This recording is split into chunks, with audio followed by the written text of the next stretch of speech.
Sveiki visi, ačiū. Tai aš pristatysiu kadrinę animaciją. Čia toks vertinys, kaip mano asmeninis, galima sakyti, iš angliško stop motion. Ir pats esu baigęs Vilniaus dailės akademiją Kaune, su dizaineris pagal savo specialybę. Ir šiuo metu dirbu savo asmeninių ir jungtinių projektų dirbtuvėse cechas. Cechas yra kaip puzlis, koksai galima sakyti, tai yra tik viena puzlio detalė, kur darant didesnius projektus mes susijungiam su mums reikalingais partneriais ir vykdom kažkokius tai didesnius projektus. Ir pavyzdžiui, laminės visokius klipus, įvairiausias spaudos dalykus ir panašiai. Tai čia yra maždaug suštampuota visa cecho veikla. Ir tuo pačiu cechas dar užsiema, kai randa laisvo laiko, be abejo, užsijama socialiniam visokiom akcijom, visuomeniniam. Tai viena iš tokių akcijų, neseniai dalyvavom Green Parke, vadinasi Eko akcija Galvok žaliai. Tenai mes vykome su grupelė aktyvistų, įvairių menininkų ir panašiai, su kuriais bandėme gyvai perdirbti popierių ir parodyti žmonėm iš jų atneštų laikraščių, kaip mes padarom atvirukus ir jiem dovanojam atgal.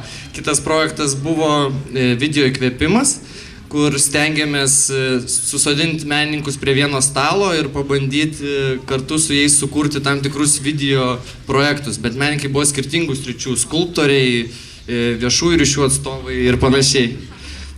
Įvairių buvo žmonių. Ir taigi, stop motionas, tai vienas iš tų projektų, tokių edukacinių galima sakyti, jisai buvo darytas kartu su ITMC, tai yra informacinių technologijų mokymo centras.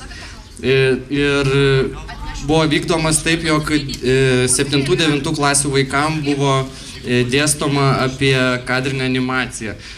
Tam, kad jie suvoktų sekančiose kursuose labiau, kaip vyksta visas tas video kūrimas kadras po kadro. Ir pirmas dalykas, kadangi sunkus dalykas yra kurti stop motioną, yra labai svarbus įkvėpimas. Tam sukūriau puslapį įkvėpimas LT, kur dedu savo visokius įkvėpimus rastus internete ir ne tik. Ir pat kiti žmonės tenai deda. Tai, kai vaikai pažiūri tam tikrų pavyzdžių, profesionalių ir mėgėjiškų, jie tiesiog užsiveda ir kol dar jie spaudžia ant to gazo, tai mes greitai pabandom per 3 valandas maždaug per vieną paskaitą padaryti viską nuo A iki Z. Tai tiesiog visą filmuką padaryti, jie tada susipažįsta su visa šita virtuvė ir po to visos kitos paskaitos seka 4 paprastais žingsniais, jau gilinantis smulkiau į pirmas žingsnis būna scenarijaus kūrimas, po to gaminam personažus, viską sufotografuojam ir montuojam į ištisą istoriją. Tai smulkiau apie visas šitas dalis, tai pirma dalis scenarijus, vaikam dažnai būna sunku sukurti scenarijų, kuris gražiai tiesiog prasidėtų ir pasibaigtų ir rištųsi visą istoriją. Tai kartais panaudojam tokius dalykus kaip raktinius žodžius, suteikiam jiem, pavyzdžiui, burtų būdu traukia ten, pavyzdžiui, žodžius namas, mašina, tas ir jie po to automatiškai sudeda tiesiog į tam tikras netikėtas istorijas, ko iš vaikų tik tai ir gali tikėtis ir gaunasi visai įdomios istorijos.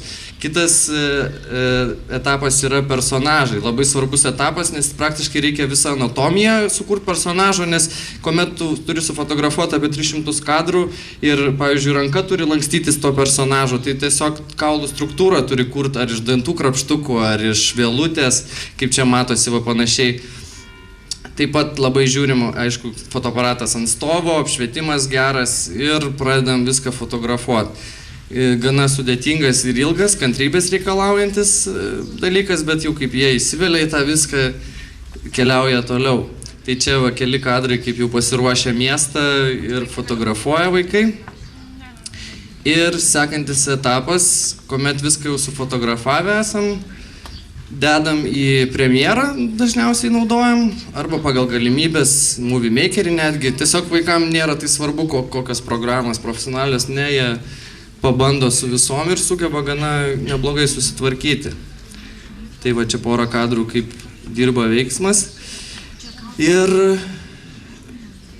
po montažo, kadangi čia Pečiakučia nelabai išeina parodyti tų pačių filmukų, bet bus keli kadrai iš jų. Čia va dar labai svarbu, vaikai labai mėgsta, kiek jau būna perėjimų ar kažkokių efektų, jie viską sudeda tuos filmukus. Tai labai stengiuosi tą estetinį prižiūrėti dalyką, kad jeigu vienas perėjimas, tai vienas tinka vienam, o ne viskam, šriftai ir panašiai, kai kurių raidžių nėra, nes kai kas ant Movie Makerio daryta. Ir čia keli tie kadrai iš 8-9 metų kurtų darbų. Ir pirmas filmukas bus iš 8 metų, tai vaikai tiesiog bandė padaryti tokį, su jais susėdę, norėjom pastatyti žiūrovą į medžiotojo poziciją. Kad va, čia matosi dvi vamzdis, bet aišku, aš nesufokusuotas. Čia reikia patį filmuką pažiūrėti. Jeigu norėsit filmukus pažiūrėti, tai apačioje yra adresas video.tmc.ch.com arba tiesiog ch.com galite surasti. Nu ir idėja tokia buvo, kad iš žiūrovo pozicijos tos antys bando iššaudytas, bet ančių daugiau ir antys užkapoja tą medžiotoją.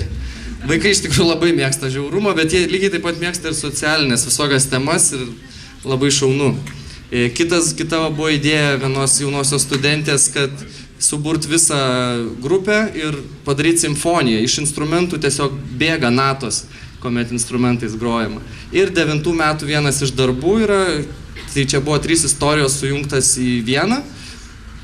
Ir toks istorija tokia, jog ant gėlės žiedo tiesiog nukritęs lašiukas, o tenai maži tokie gyventojai tiesiog kibirai semia tą lašiuką ir neša savo miesto gyventojams, kaimo ir panašiai. Tai ačiū uždėmesį ir iki.